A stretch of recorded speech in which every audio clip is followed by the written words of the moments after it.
สั่งมาแล้วค่อยขายราคานี่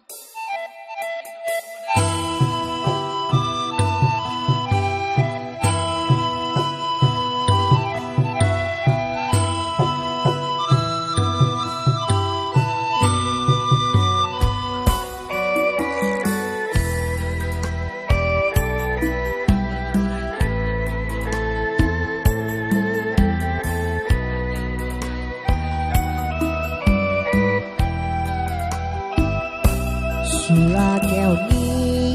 ให้ขอเมาเป็นแก้วสุดท้าย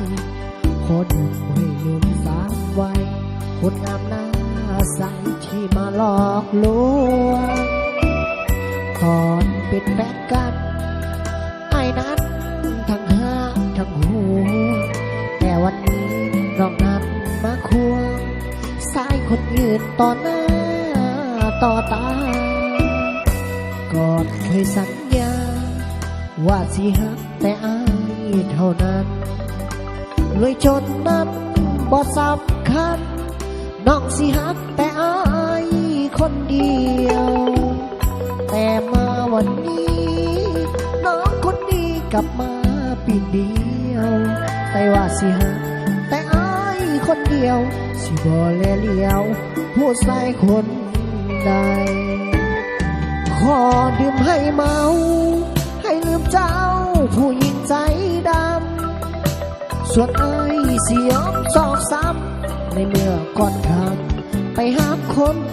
ใหม่มีความสุขเด้อขอให้เจอที่จริงใจกับผู้ชายที่เป็นคนใหม่ทำกันหลายๆเธอต้องหน้ามนส่วนตัวไอ้นี้ขอเอาดีกรีเป็นเพื่อนยอมใจเพื่อดื่มให้ลืมสามวัยคนงามหน้าใสที่มาหลอกลวงสิเปิดหัวใจให้หญิงคนใหม่เข้ามาเดินควงบ่ปรารถนาหากที่หลอกลวงไอ้ขอเดินควงผู้หญิงจริงใจ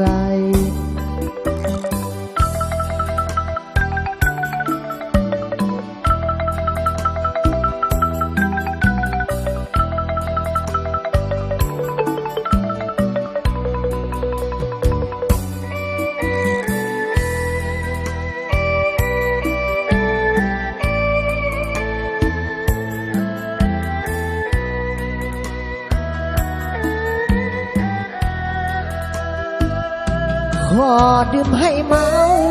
ให้ลืมเจ้าผู้หญิงใจดำส่วนไอ้สิยอมซอกซ้ำในเมื่อก่อนคำไปหาคนใหม่มีความสุขเด้อขอให้เจอที่จริงใจกับผู้ชายที่เป็นคนใหม่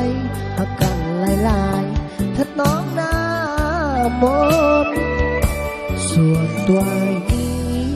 ขอเอาดีกรีเป็นเพื่อนยอมใจเพื่อดื่มให้ลืมสามวัยคนงามหน้าใสที่มาหลอกลวงสิเปิดหัวใจให้หญิงคนใหม่เข้ามาเดินควงบ่ปรารถนาหากที่หลอกลวงไอ้ขอเดินควงผู้หญิงจริงใจ